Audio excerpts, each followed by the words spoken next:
Sure. I better eat. You're right, right. Being up on, we had kind of like, you know, up on top of the mountain, we kind of had, you know, the But advantage. you never know, you might have inherited the land and stuff. Oh, And you can also get a fast food. that I can, I've been, Right? yeah, I've been told. I've been working on getting my Iraqi passport. I've been told I can get away with that. And then if you have an Iraqi passport, you get $100 a month from the government. Geez. Wow.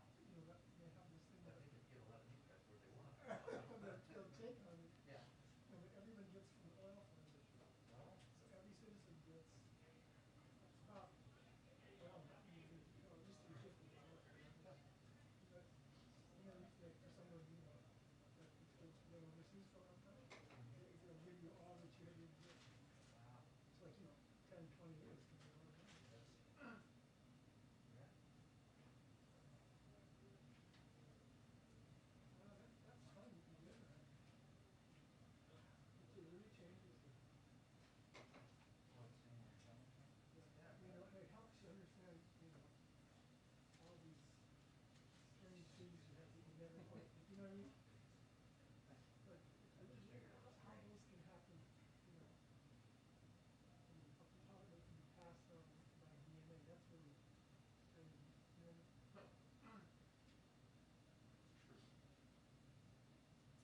greater good news?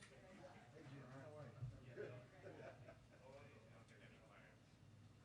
guess we're not gonna be on time because you're very early. I don't think so. I haven't heard it too much more than that either. I don't get really excited about this until I see Kelly Erickson. It's true. That's very true. And Kelly always is here with a good start. That's right. That's right.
Doesn't look good.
Two-minute warning for the press briefing. 2-minute warning for the press briefing.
Okay.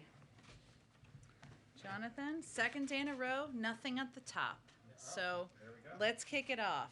All right, well, let's start here with budget talks, still obviously ongoing on Capitol Hill. There's a growing frustration among some Democrats, particularly those in the House, about what they consider the president's lack of outreach. Congresswoman Debbie Dingell, for one, said today that the president has, quote, got to talk to more than 2 senators, meaning Manchin and Senate. What response does the White House have to the congressman? Well, first, Congresswoman Dingell is a friend of the president's, a friend of this White House's, and we work in close partnership with her on our agenda. But I will say that the president has spoken over the last several days with a range of different voices. He knows the most constructive role he can play in this moment is working to unify Democrats on a path forward. And a big part of that, of course, a huge part of that, is working toward an agreement to get 50 votes in the Senate. And clearly, it doesn't require me telling you that his meetings with Senator Sinema, with Senator Manchin, are part of that effort and those objectives. I would note that I just saw Congresswoman Jayapal on television conveying something similar to what I just said, which is that that's a constructive role for him to be playing in this moment. I can also assure you that the president looks forward to speaking with, continuing to work with Congresswoman Dingell and a range of members of the caucus. But right now he's focused on what the most constructive role he can play to move these 2 pieces of legislation forward. I'll let my colleagues follow up on the legislation. 2 other topics. Sure. The rate of new vaccinations right now is as low as it was in July, despite the renewed push from the White House and the new encouragement for vaccine mandates. Are these mandates working? Well, Jonathan, first, we did expect that rates of newly vaccinated would decline over time, as they have in other countries with more mature vaccination programs. So if you look at the United Kingdom, you look at Israel, you look at Canada, as things have progressed, and as, of course, greater percentage of the population are vaccinated, the percentages per day, or the numbers per day, have declined. We expected that would happen, and the number of people remaining to be vaccinated each day is also decreasing. But we've also seen, and in our view, that the requirements that we have announced we're putting in place, that many companies and institutions and organizations have put in place, are working. So I'd remind you that the OSHA requirements, or the OSHA regulations, which we hope to see have more detail on in the coming weeks, have not yet even been implemented for businesses of over 100. But already to date, a number of companies, institutions, organizations have put in place requirements where we have seen rapid increases over a short period of time in vaccination rates. So one of the reasons the president made that announcement 2 weeks ago is because he knows we need to do more. We're going to continue to do more, and we're hopeful that that will be an impactful step as well. Okay, and last matter, the ATF nominee, David Chipman, gave an interview today in which he said he did not hear from the White House again after being told that he was going to be the nominee until he was told that he wouldn't be the nominee. And he said, he's quoted as saying he felt like he was on an island and there was no plan B to get his nomination through. Did the White House drop the ball on this? Well, first, we share David Chipman's frustration that he wasn't confirmed. We felt that he was absolutely qualified, uniquely qualified in many ways, as somebody who had worked both at ATF and also for a number of gun safety organization over time. And there was only one. But we also knew, and we were clear-eyed about nominating anyone, even anyone as qualified as him. There's only been one confirmed ATF director in history because of Republican obstructionism. We moved historically quickly. There was a whole team of multiple people behind him. We engaged with members of the Senate, including the president engaged with members of the Senate about his nomination, and we were committed to getting it through. Unfortunately, we didn't have the votes to do exactly that. We also have been engaged with him about working to find a job in the administration. That's something that we are eager to do if there's alignment on that. But we believe in his qualifications. We absolutely worked to get him confirmed, but we weren't naive about how challenging that would be given the history. Jen, Go ahead. do you have a better sense of the top-line numbers of Senators Sinema and Manchin now? I would point you again to Senator Sinema and Senator Manchin. I would say, Steve, I certainly understand your question. We knew that it would be a compromise, and that's exactly what it is. As you know, the president has spent a great bit of time, relatively so, but given nothing more precious than the time of the President of the United States over the last 2 days, engaging with each of these senators about the path forward. But I would leave it to them to describe what they're comfortable with. Frustration here that you really don't know what their bottom line is. Well, well, that's part of the discussion. We don't really have the luxury to be frustrated around here. If you were easily frustrated, which is probably the wrong line of business for you. But I would say the president knew that this would require a range of discussions, negotiations, long conversations. He's obviously been through this before, 36 years in the Senate, 8 years as vice president, and even the success he's had to date as senator getting the American Rescue Plan through. We knew that. Especially at this point in the process, and that's what he's spending the majority of his time doing. Also why he pulled down his trip to Chicago today. Thank you. Sure, go ahead. Have they come to an agreement behind the scenes on a top line number? Again, I'll leave it to them to describe exactly what they're comfortable with and where they sit. But I mean, with the White House, have they come to an agreement on a top line number? What our objective is, Caitlin, is working to determine what the path forward looks like. We knew that would require compromise. We knew that would require negotiation, and sometimes all sides giving a little bit. That's what we've been discussing, but I'm not going to outline private conversations in more detail. Does the president want an agreement on the legislative text by tomorrow? Well, I think you're asking me probably because of Speaker Pelosi's comments, I assume. One, I would say the president trusts the speaker and her assessment of what her caucus needs to win this vote. Our objective here is winning 2 votes, getting these 2 pieces of important legislation across the finish line, because we know the impact they'll have on the American people. We know they'll lower costs for people. We know they will be a huge down payment toward addressing our climate crisis. They'll lower taxes for 50 million Americans, and he wants to get both done. We certainly trust Speaker Pelosi. We're working in lockstep and around the clock to get both of these pieces of legislation done. I would say it's only 2:46 now. We have lots of time left in the day. It may not feel that way. Lots can happen, and that's what we're working toward. Based on the conversations that he's had with Senator Manchin and Senator Sinema, since we know that there have been plenty of them, does he feel that progressives can trust them to support the bigger package? Well, I can't speak for what members of the Progressive Caucus feel will make them confident about the path forward on reconciliation. Does the president feel that the progressives can trust Manchin and Sinema? I'm not going to speak for what they think they require to get the vote across the finish line. They can speak to that. I'll let them do that. Go ahead. To follow up on that, it seems like Bernie Sanders is throwing a monkey wrench into all this by encouraging. There are no monkey wrenches here. None. Encouraging his progressive colleagues in the House to vote down the bipartisan package, infrastructure package, unless the reconciliation package passes first. Now, I know President Biden has worked closely with Senator Sanders. What happened here, and how much damage has it done?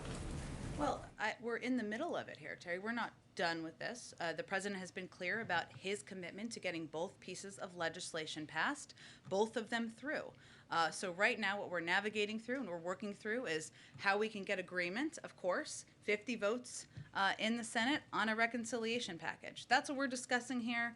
We have to see what senators are comfortable with and if everybody involved is comfortable with it to get enough votes to get it across the finish line. Well, right now, Senator Sanders is telling his progressive colleagues, vote it down. Vote down the bipartisan infrastructure package, kill the whole thing. Well, I'm not going to speak for Senator Sanders, but I would say that there's more context of what a number of members of the Progressive Caucus are saying. What they want is they want a number. They want to understand what the path forward is on the reconciliation package. And ultimately, our objective here is to work towards unity, work towards an agreement. That's in process. We're not there yet, but we're working on it.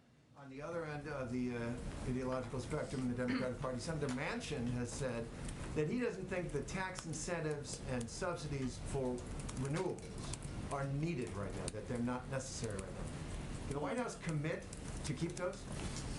The president obviously proposed those in his initial package. He proposed a range of ideas in his initial package. I'm not going to negotiate from here. What we're looking to do is determine how we can get more than 50 votes to get this historic passage across the finish line. Bill? No commitment on those? I'm not negotiating from here. I could otherwise say this is in, this is out. We're not going to do that from here. We're obviously at a precarious and important time in these discussions. One more on another issue. In Iowa and Illinois, thousands of workers for John Deere have voted to authorize a strike when the contract expires tomorrow night, after the company proposed cutting overtime pay, increasing health care premiums, and more flexibility to close plants. John Deere has made $4.7 billion this year. That's a record for that company.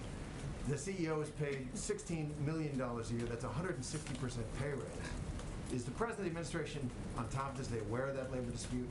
And what's the president think in general of companies like John Deere raking in the cash, spreading it around to top executives and investors, but not to workers? Well, as a policy and for legal reasons, we don't weigh in on individual labor disputes. So let me say that first. And there have been others in other cases. We, of course, are aware of this particular case. I will say, broadly speaking, which I think you were also asking me about, yes, the president is deeply concerned when he sees companies making record profits, padding the pockets of CEOs, and expressing concern about paying a little bit more so that we can invest in our workforce, invest in cutting costs for the American people, invest in the climate crisis. That's deeply concerned. That's one of the fundamental reasons he thinks we need to make the tax system more fair and believes that companies can do that without passing on costs to the American people. Go ahead, Weijia. Jen, thank you so much. To follow up on what Terry was asking about Sure. Senator Sanders, over the summer, the president released a statement after he initially linked the two bills, reconciliation and the bipartisan infrastructure. And he said initially that he wouldn't sign one without the other and that they were in tandem. But when he released a statement to clarify, he wanted everyone to know these are two separate bills. So has the president directly asked the Progressive Caucus not to make voting on BIF conditional on reconciliation? The president has said the same thing privately as he said publicly. He wants to get both of these pieces of legislation passed. He also understands, and it's not a secret, how anyone, whether they're a member of the Progressive Caucus or more of the Moderate Caucus, what their views are on what their priorities are and that what they feel they need to understand and needs to happen in order to move these forward. What his focus on is now is how we can move both of these pieces of legislation forward and make sure that both of them are done to move his agenda forward. Does he view the progressives as linking them, though? They've made clear in their statement that these two are inseparable. So is he okay with that? The president wants to get both pieces of legislation through. And also he knows from doing this a few times, many, many times, that ultimately it's not more complicated than needing enough votes to get legislation across the finish line. That's what we're working to get done now. Members of Congress are not wallflowers. They have a range of viewpoints. We listen, we engage, we negotiate, but ultimately there are strong viewpoints, and what we're working to do is get to an agreement where we can move both forward. As he continues to engage, can you share if he plans to go to the baseball game tonight, or if he plans to head to the Hill himself? We've ruled nothing out, but I have nothing to announce for you at this point in time. I know I've said this many times, but we make a lot of these decisions hour by hour and what would be most constructive to move things forward. And just one more on Afghanistan, Sure. because the president's military advisors continue to be asked about this today on the Hill. Can you just clarify when the president said, no one said that to me that I can recall, what he meant? Well, Weijia, I think you took just a portion of the transcript of his conversation he had with George Stephanopoulos. Earlier, in that particular part, he was asked a question, so no one that your military advisors did not tell you, no, we should keep 2,500 troops. It's been a stable situation for the last several years. We can do that. We can continue to do that. No one was suggesting that over the long term that we could keep 2,500 troops and that would be sustainable over the long term. You heard today Secretary Austin and you heard Chairman Milley convey exactly that. There would be impacts. We would need to increase troop numbers. We would face the threat and a potential war with the Taliban. There could be more casualties. There was not a single option that was presented that did not have risks, major risks, including those, and that would maintain the status quo of 2,500 troops over the course of the long term. So it was about sustainability. He was not saying that nobody told him 2,500 should remain. Well, Weijia, I don't think we need to dumb this down for people because this is a really important issue.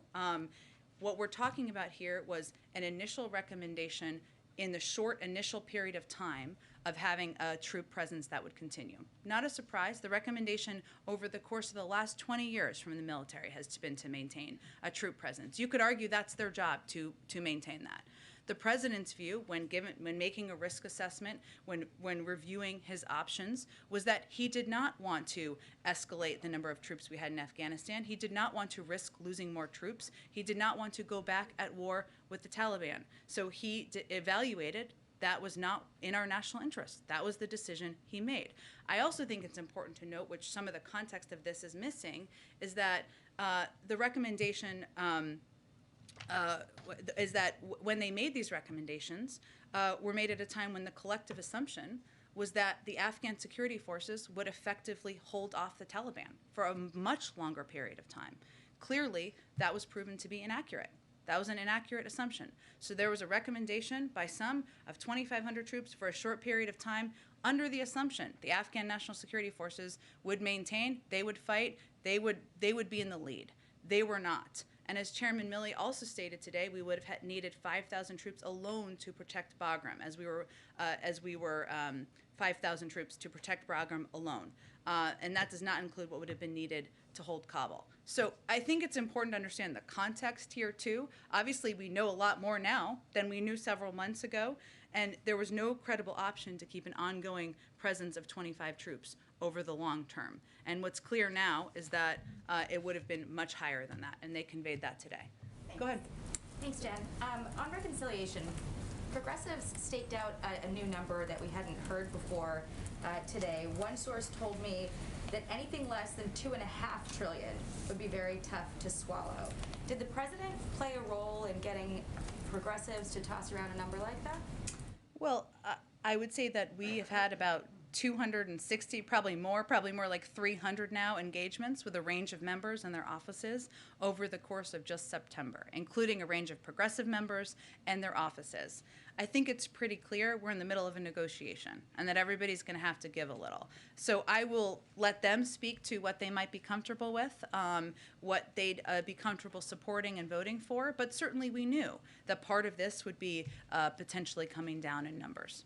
And then, can you still cover all of the priorities in the president's bill with a figure that is smaller than 3.5? And are there areas where things could be scaled back that are being looked at right now? One specific one there's been some talk about is community college. Is that an area that's being looked at? And is there maybe something with canceling student debt that could be a remedy for that?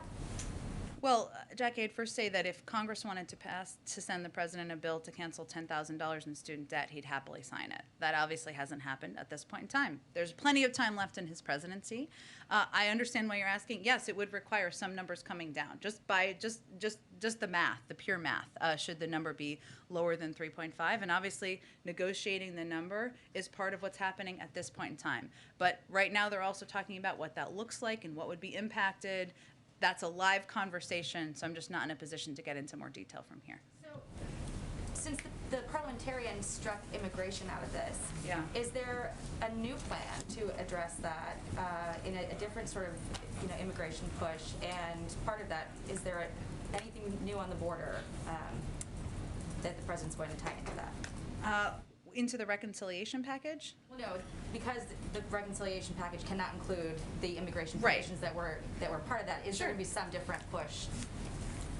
Well, maybe it will prompt a greater push on the Hill for comprehensive immigration reform. I mean, I think this news just came out from the parliamentarian just a couple of hours ago, or maybe even less time than that. And certainly it's a reflection of the fact that senators went back to look for another option that could be accepted by the parliamentarian. But these members have indicated that they are committed to getting immigration reform done.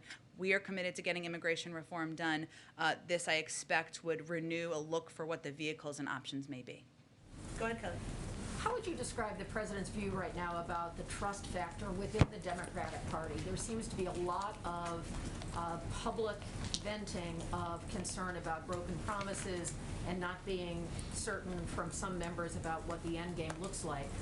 What's the president's sense of the state of trust within the party right now? I think the president and we all understand this to be an expected part of the process at this moment in time. Members have strong feelings about what their priorities are, what they want to be included in historic pieces of legislation.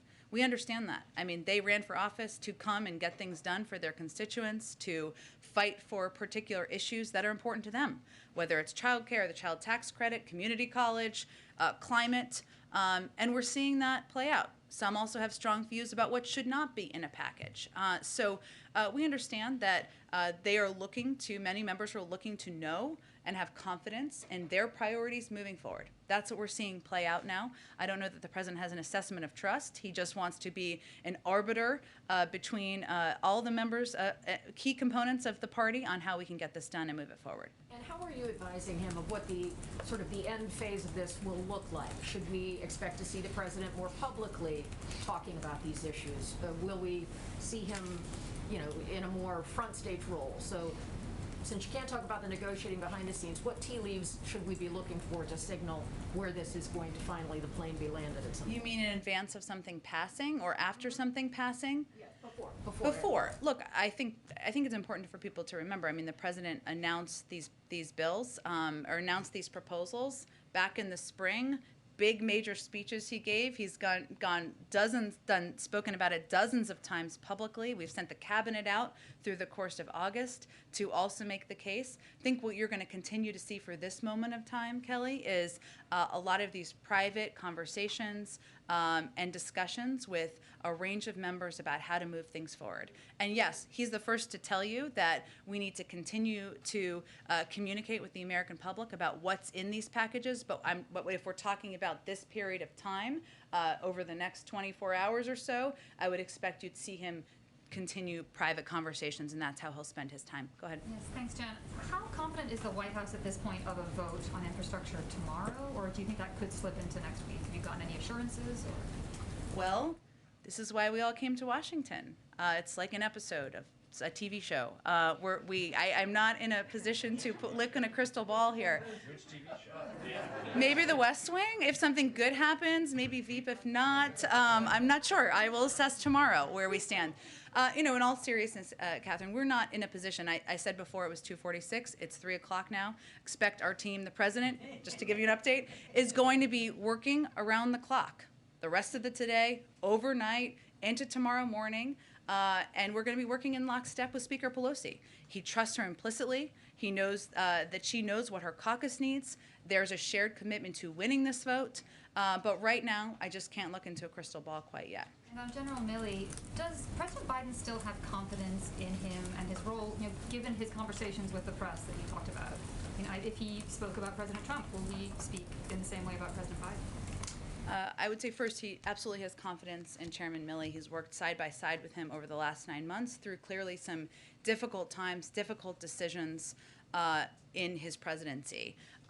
He has a different relationship with Chairman Milley than I expect President Trump did. I can't speak to that relationship, but he does have trust in him. And one really quickly, Alabama's governor wants to use COVID relief dollars to build new prisons in the state. Is this something that the White House will weigh in on or try and move to stop this? I'm just prisons in general, or? The reporting is that they're looking to build prisons. I would be surprised if that was the intention of the funding, but I'm happy to check with our COVID team and see what the parameters are on that. Go ahead. More broadly, does the president have confidence in each and every member of his national security team? He does. You've mentioned that the president has done many deals on Capitol Hill. He's been around a long time. But one thing that's different now from the time that Joe Biden served in the Senate and even as vice president is, well, the political dynamic in the country is different, and in particular in the Democratic Party. Does this president have difficulty relating to or understanding the demands of the progressives in the Democratic caucus? Or do the people around this president who may have served with him in the Senate have difficulty relating to progressives and understanding their needs and concerns? Well, I would tell you that I think there's a fair number of people who might consider themselves quite progressive in this administration. Also, what the president proposed, the basis of the Build Back Better agenda, I think any member of the Progressive Caucus would tell you, is an incredibly progressive bill and proposal. It includes a historic investment in addressing our climate crisis, a historic investment in lowering the cost of child care, elder care, community college, universal pre-K. Those are incredibly bold and progressive ideas that are also very popular among the American people. So I think that kind of tells you how aligned the president is with a number of the progressive members' objectives. But in this moment where he needs their support for his other priorities that have already passed the Senate, how's he working to cajole them, twist their arms, trade horses? Is he having difficulty getting that done? I don't think that's an accurate depiction of what's happening right now. And again, I'd just point to the comments of Congresswoman Jayapal on television. Everybody knows here, and we can convey to the American public accurately, that what's happening here is the members of the Progressive Caucus want to have an understanding of the path forward on the reconciliation package. They have stated that publicly. You know why? Because they think it's a historic progressive package that will make bold changes into addressing our climate crisis, into lowering costs for the American people, bringing more women back into the workplace. They want to know that there is going to be support for that package moving forward in the Senate, and that it will get passed. That's what's happening right now. The role the president is playing is working to get 50 votes in the Senate. That's a role it sounds like they're happy to have him play. Go ahead. If he does go to the Hill tomorrow, do you think he would meet with all Democrats or just a few? Would he meet with Republicans? We'll see. The day is young. I'll just keep saying that. That's the theme of the day. On the debt ceiling, have there been any serious discussions in the White House about alternative options to raising the debt ceiling? Any discussions about Plan B? No.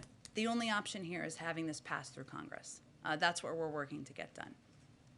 Thanks, Jen. You said that he trusts Pelosi implicitly, and earlier today she said that they need, for this to go forward tomorrow, they need legislative language that the president can accept. Shortly after that, Manchin said that's not going to happen. Who's right? I mean, Well, I'm not sure those are. I'm not sure. What I'm asking is, does the White House think it's possible to get legislative language for tomorrow if that's what Pelosi says she needs? We'll see. Okay, another question. A lot of progressives' frustration is focused on Kristen Sinema. Do you feel that, does the president have a sense of whether she actually wants a package, a reconciliation package, to go forward or not? Our sense is she does. She does. Okay. And she wants to do it this year. That's our sense. Okay. Go ahead. Thank you, Jen. Just wanted to go back to the question Jonathan asked Sure. about the OSHA rule Yeah. and the mandates. You had said it would be a few weeks just now. When it was announced a few weeks ago, it was going to take a few weeks. So are you signaling a delay of any kind of that rule? No, we never gave an exact timeline. So maybe we should have been more specific at the time. Obviously, it takes some time, and we want to make sure when we put these out, they're clear and they provide guidance necessary to businesses. So how many weeks then are you expecting? I can't give you a timeline. OSHA's working on them, but obviously, hopefully we'll know more in the coming weeks.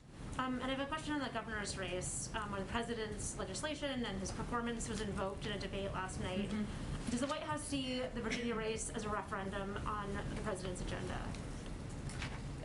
I don't think we see it that way. I would say, one, the president is a big supporter of the governors, former governors, I should say, as he stated publicly, and you saw him campaign for him several months ago. Obviously, I would note that he's also been campaigning on a number of components of the president's Build Back Better agenda and the president's initiatives he's working through Congress. So obviously, if people support that agenda, maybe they'll support what Terry McAuliffe is running for, but races are always a little bit more complicated than that. Yeah, I mean, McAuliffe has said to us that the president's agenda is a huge factor in his Sure. race. Does that square with? Sure, we'd agree with that. All I'm conveying, and I obviously have limitations on how much political analysis, or little to none would be what the lawyers would tell me I can do from here. But clearly, and we would agree, he is running on and lifting up a number of key components of the president's Build Back Better agenda. And that is something that he agrees with. He's clearly stated he thinks would be good for the people of Virginia. We agree. It's also true there's lots of dynamics in political races. And then you had just mentioned that today is a precarious day for the president. Can you expand on that a little bit, what you meant by precarious? Well, what I mean by that is that you've all asked me some very good and excellent questions about what's going to happen tomorrow, and I can't give you a concrete prediction of that. So I think that's why I said that. Go ahead. Sort of following on that last exchange, you have called, other people obviously have called today, this sort of moment that we're in this week, a pivotal moment for regular Americans who don't sort of understand the sort of nuts and bolts of the process here. Why is tomorrow a deadline? Why should tomorrow be a deadline? Why shouldn't there be an option to keep working until next week or the next month or next year to get these things done? Why are we in this situation? And does the president think that tomorrow is an important deadline that can't be moved? Well, I also think it's important, since you gave me the opportunity, for the American people to understand all of the pieces that are happening right now, right? We're working to... I'm happy to have you do it, but obviously the debt ceiling and Sure. the government spending is in a different category where Yeah. there are actual deadlines. But I'm talking about the BIF and the infrastructure and the reconciliation package. Is there a reason that has to happen in the next 24 hours? Look, I think for American people who are watching, or they're reading your newspapers or watching your television shows, what they should understand is leaders in Congress set timelines for votes when they hope to gather the votes to push legislation forward. Does it mean, and obviously the Speaker made clear that she's evaluating what's next, and we will work in lockstep with her over the course of time. But our objective is to win the vote when the vote happens. No, there's not. I think what she has spoken to, which I would point to, is the expiration of the surface transportation bill, which certainly does happen tomorrow, and something that Speaker Pelosi has alluded to. But, we're hard at work. We're working to get this agenda done. Beyond that, we're just working toward when the timeline was set by the leadership in Congress. If it doesn't happen tomorrow, you expect that there will be other opportunities to vote on both of the pieces of his agenda in the days and weeks ahead, or do you see that as a kind of moment where it then becomes impossible beyond tomorrow? Let's let tomorrow happen, but the president is committed to getting his agenda done. So is the Speaker, so is the leader in the Senate, and will remain in lockstep working with them to do exactly that. Go ahead, Karen. What role is Vice President Harris playing right now in the negotiations on the reconciliation bill? She has been active in making calls to members and engaged with our legislative team, and we're all hands on deck here and working to get this done. Is she in the room when the president's meeting with Senator Sinema and Manchin yesterday? I'd have to check. Obviously, she has her own schedule of events and meetings and things she does, and she obviously engages with the president sometimes and separately at times. I'd have to check if she was in those meetings yesterday. I'm going to go back to something Kelly had asked, but also, is she going to go up to Capitol Hill to do any meetings in person? We'll see. Day-by-day evaluation. Stay tuned. To Kelly's question, we haven't heard from the president since Monday. You said a few moments ago that there are many ideas in the reconciliation plan that are popular among the American people. You say that a lot. You've heard the president talk about this. Does the White House not see value then, right now, in this crunch time, in the president talking publicly about those ideas as a way to put pressure on some of those lawmakers?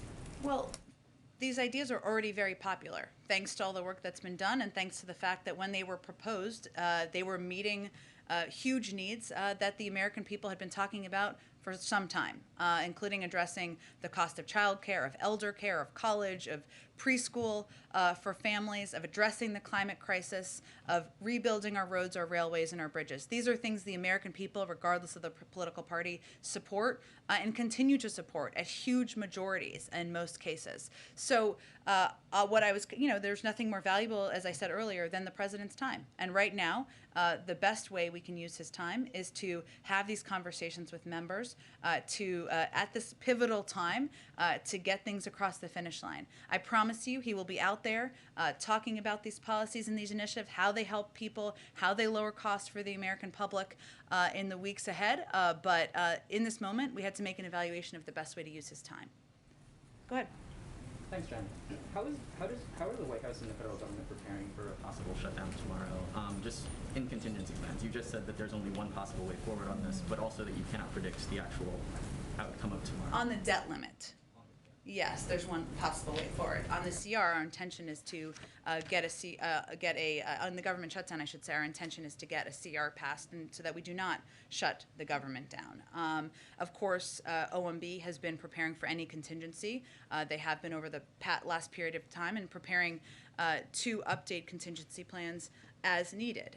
And we know, and one of the reasons we want to absolutely avoid a shutdown is that they are costly, disruptive, and damaging. The CBO estimated that the 2019 partial shutdown cost the economy $11 billion, or about $31.4 million per day. And what's more, that cost estimate doesn't even include other harmful effects, including more than 6,000 firefighters battling ongoing wildfires would not receive a paycheck. About 43% of HHS employees and 60% of IRS employees would be furloughed.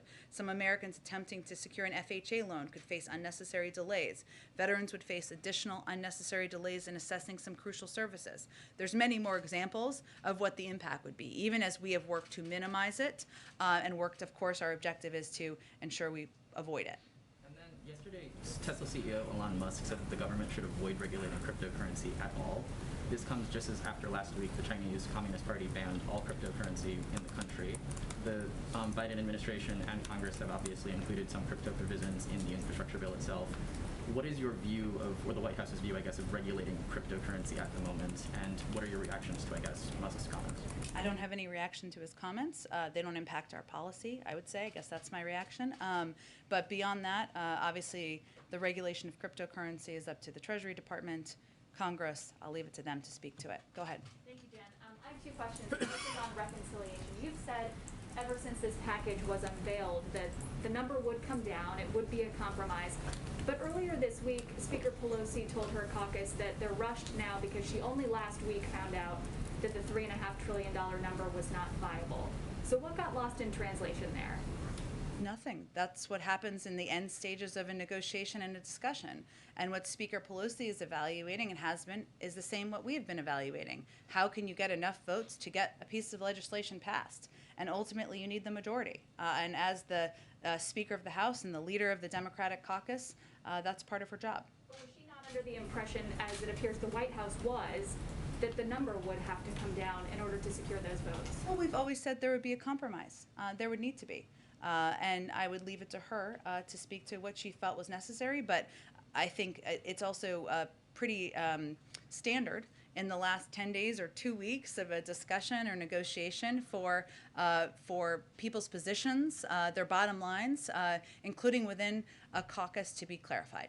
And then on the debt ceiling, you've said that the president has engaged hundreds of times with lawmakers on these legislative packages on reconciliation and on infrastructure, but that is trillions of dollars in new government programs. And I'm wondering what the rationale was to negotiate all of these new packages before there was a deal to raise the debt limit to pay for existing government spending. Well, I'm glad you said that, because there's some confusion about that sometimes, not from you, but none of the discussion about the debt ceiling has anything to do with the discussion about additional programs. Look, I think the president's view and our view has been the debt ceiling has been raised 80 times in a bipartisan fashion over the course of history, including 3 times during the prior administration, even right after the passing of $2 trillion in tax cuts that were not paid for.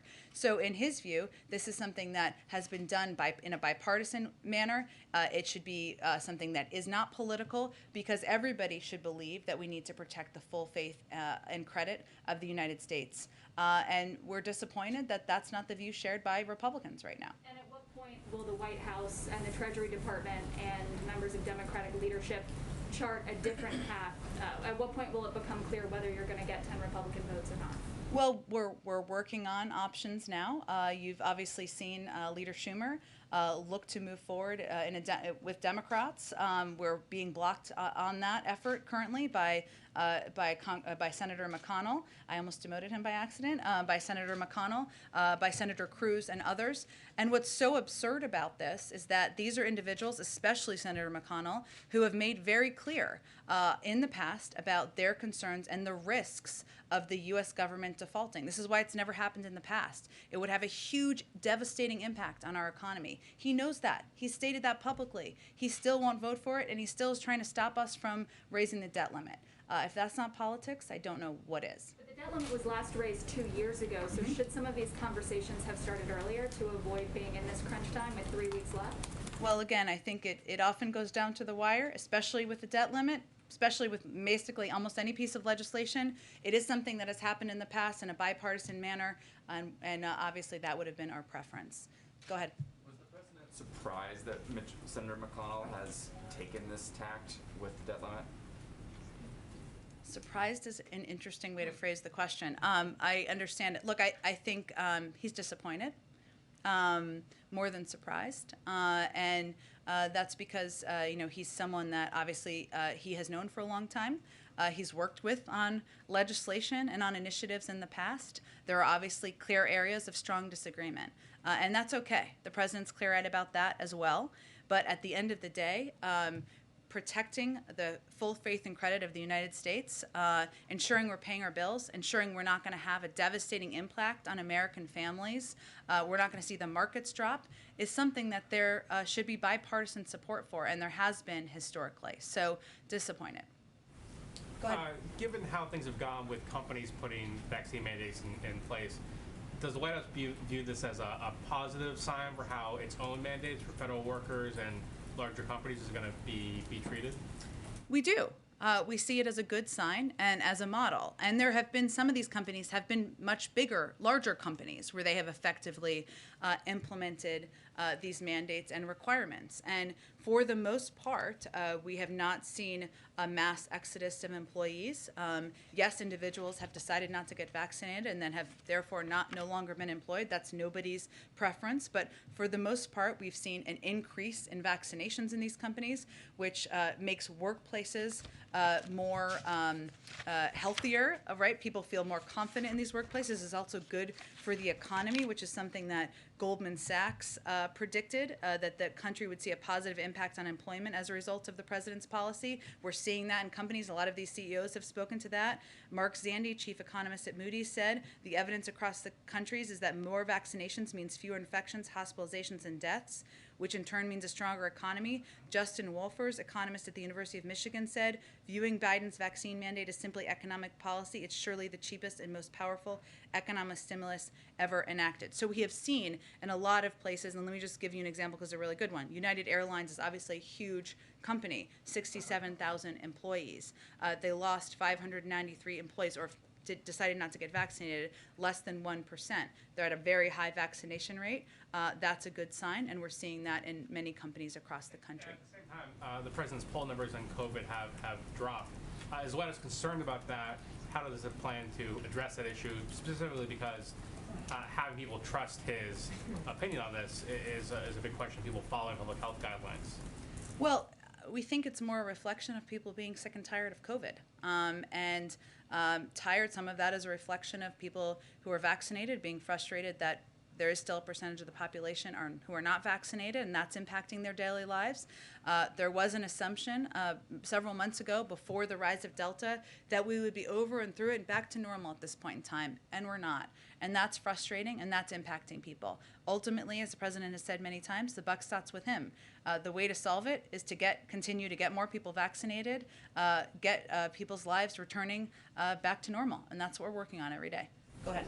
Thank you. One on Afghanistan, one on Haiti. First of all, 12 Democratic senators are asking the president to establish 2 leadership positions, one in the presidency and one at state, to deal specifically with the humanitarian crisis in Afghanistan. And implied in that request is that, there's more to be done than just resettling Americans, and that the White House still has unfinished business or maybe hasn't done it properly. So I guess I would just ask, what do you make of that request and of that allegation? We agree that there's more work to be done in Afghanistan, it's important and imperative that humanitarian assistance is able to reach the people of Afghanistan. This is an issue that the president raised with the UN Secretary General when he was at the UN General Assembly just last week. This is one of the reasons also that we've been working so hard with the Qataris to ensure there are flights operable that can get into the country to get this humanitarian assistance out to people in the country. We do have a range of officials who are working on exactly this from the State Department and from the White House. I don't know the specifics more of this particular request, but we agree there's more work to be done. We have staff who are committed to doing exactly that. On Haiti, I just need a reaction to Haiti's Prime Minister dissolving the Electoral Council and delaying elections until 2022. And then secondly, there's a perception among the Haitian community in Haiti that the U.S. government paid their government to take the migrants back. I just wanted you to clear that up. Is that true? So first the PM, and then did the U.S. government pay the government? Well, on the second piece, that is not true. We, of course, have been providing a broad range of humanitarian assistance, and I don't know if that's what the analysis is based on, hard to know. And we are going to continue to support leaders in Haiti, including with humanitarian assistance, with security assistance. We obviously have a strong presence, a diplomatic presence on the ground, led by an experienced ambassador. In terms of the particular announcements, I had not seen that before I came out, so let me check with our national security team and I'll get you a more specific reaction. Go ahead, Yamiche. Hi, thanks so much, Jen. Representative Ocasio-Cortez just said that the most helpful thing President Biden could do would be to, quote, say we're going to pass these bills at once. That eliminates the infighting. Is the president willing to do that? And if not, why not? The president is working in lockstep with Speaker Pelosi, the leader of the Democratic caucus, about how to get both of these pieces of legislation forward. We know there's a range of ideas. We welcome those, but we also trust Speaker Pelosi's ability to count votes. So just to be sure, the president is sort of uncomfortable with saying, we're just going to tie these two bills together and sort of... The president's uncomfortable with none of that. What the president's objective, though, is to get the pieces of legislation done. And while we appreciate the Congresswoman's ideas, the leader and the Speaker of the House and leader of the caucus probably has the best sense of how to get these things done. And I was talking to a lawmaker yesterday who called the president the closer. I wonder if the president himself sees himself that way. Does he see his role as being the closer here? Well, I would say at this point in time, what his focus is on, I'll let other people label it and give baseball analogies should they choose. Would welcome those. But the president's focus is on, yes, unifying the caucus, resolving disagreements, reminding people of what's at stake here, what we're trying to do here, which is address the climate crisis, lower costs for the American people, cut taxes for 50 million Americans, 4 million small businesses. Yes, there's disagreements, important to litigate and talk about and hear and in Congress, but ultimately to the American people, they want relief. They want more breathing room. He's reminding people of that, and yes, he's also somebody who's been through a few of these battles, fights, litigations, negotiations before, and that's what he's working to get done, to close it. One last question, which is, the White House staffers are going over to the Hill, or have gone over to the Hill to meet with Senator Sinema. Is there anything to take away from the optics of that? There are some who are reading into the fact that the White House is going to the Capitol Hill instead of the senator coming here. What do you make of that? We go up there a lot. I know people don't focus on it all the time, but as anyone who knows our legislative team, many of you do, can attest, most of them came from Capitol Hill, a lot of them recently. They know these senators, they know these members, they know these offices. It's a quick cab ride, happy to do it, and not a big deal at all on our end. Okay, go ahead. Jen, I have something else, but a quick point of clarification in response to what you said to Chris when he asked you about the president's poll numbers in COVID. Yeah. You said that the way to solve it is to continue to get people vaccinated, get people's lives back to normal, and that's what we're working on every day. Did you mean by that that's part of the way to bring the president's poll numbers up on that issue? Yeah.